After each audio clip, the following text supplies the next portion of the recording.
So yeah, Cass goes into the unseen, into the seam or whatever we're calling it, and the seam, yes, the seam, yes. To see with Barda to see if any civilians have wandered in there and to see if any of the Shadow Army are in there. They're not. There is a great full page here where you see sort of Cass like sort of in different locations as she's like jumping down to check things, and Barda just is staying up in the top.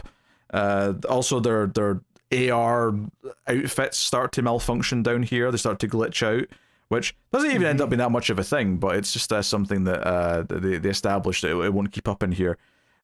Cass, however, goes to the person running this game to convince her to stop playing the game because like the Shadow Army are using it. And they even say, hey, this whole game's designed for you to find the seam. Like, I've been there multiple times now. We can help you if you tell me what you're looking for and why you want to find it. And it turns out this woman who started the game, her sister got lost in there, and she's just looking for her sister. So that seems innocent enough, you know, for now. I mean, barring any other revelations. But of course, you know, this whole thing is building up to the Shadow Army releasing a bunch of this gas that will make everyone angry and violent into the crowd of people playing this game so that it will cause enough chaos and yeah, also Ink turned out, yeah, she was going to betray them the whole time. And it's so obvious that she was going to betray them that I am convinced they were expecting it and they've got a plan, and like that's part of their plan that's going to be revealed next issue. In fact, I was surprised it wasn't revealed by the end of this issue, if I'm honest. Like, I really thought that Babs was going to, like, as soon as Ink started saying, hey, we're here to steal all of your data, right? Because that's the whole thing. Like, this whole thing with the gas and the game's a distraction so they can get into Birds of Prey headquarters and steal all of Oracle's data on everything. It's the way that Thompson gives the voice to Babs and the way that Basri draws her on. It's the first page where we get Ink, and then it's after the blimp starts dropping the gas. And she's doing the side eye. She's sort of looking over her shoulder. Yeah. Constant. And then we get on the bottom of the page, she's like constantly keeping an eye on Ink. And then when we get to that reveal that she let the Damon Prime in, she goes, oh no, you've crushed a headset. Whatever will we do?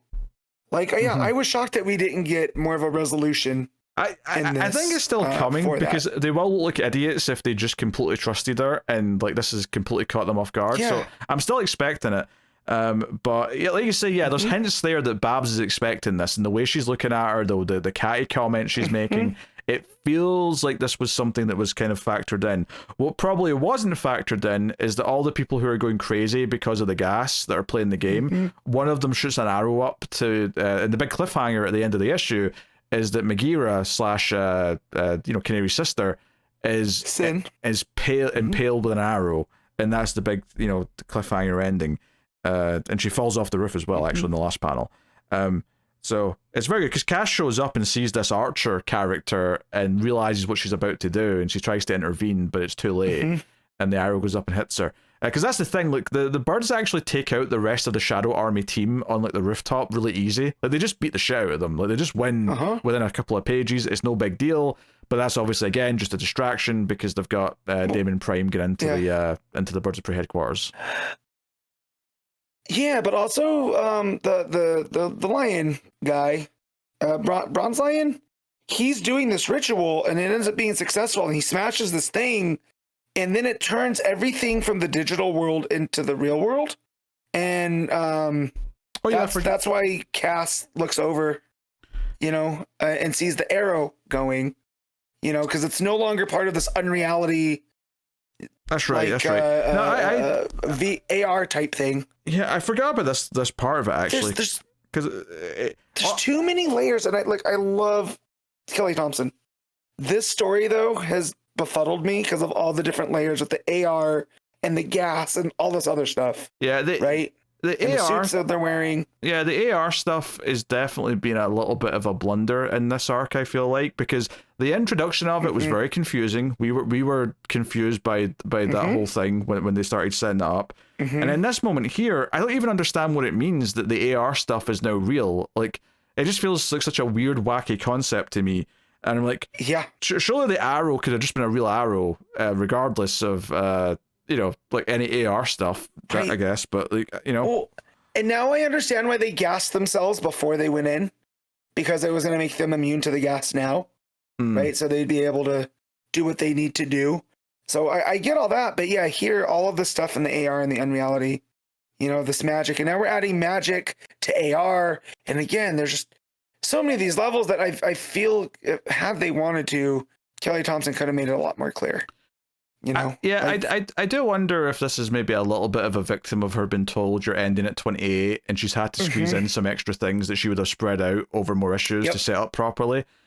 That's my guess at the current moment, because it does just feel like a little bit, I don't know, a bit overstuffed, this arc with stuff. But I mean, the voices for the characters are still great. I still like a lot of the page to page kind of moments for the most part. You know, it's like, but it probably is the weakest arc of this run, just purely because some stuff feels a little bit like this idea that ARs just become reality is such a big concept, but it feels like it's, I don't know, it just feels like it's a minor thing, to the point where I didn't even even feel like it was necessary for the cliffhanger. Like, you could just have someone firing a real arrow. It's not that wild an idea. Yeah. I get the vibe that Kelly Thompson's the type of person that wanted to tie all the arcs back together. Right? And then so I feel like this was supposed to be the AR arc. And then whatever the final part of the story was going to be, we would get this whole thing where, you know, where it becomes real now because of the magic or whatever. But yeah, there's so many spinning plates here. It's hard to keep track of them all.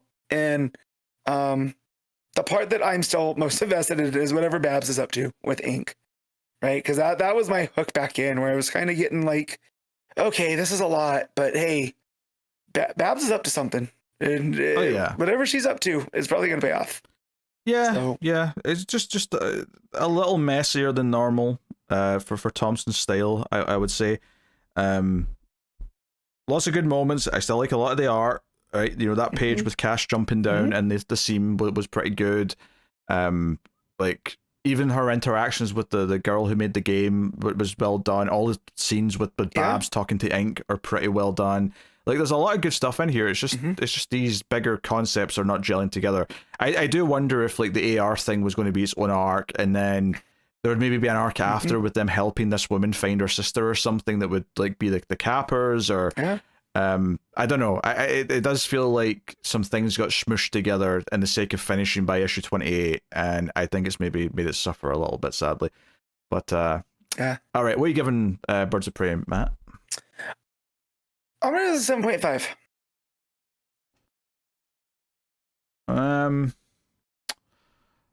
I think I will go with just a flat 7. I still think it's good because I still like a lot of the characters, and I still think the art's really nice. And it's not like World's Finest where it's like doing silly things that I hate. It's just a little bit not as coherent as I would like in its ideas.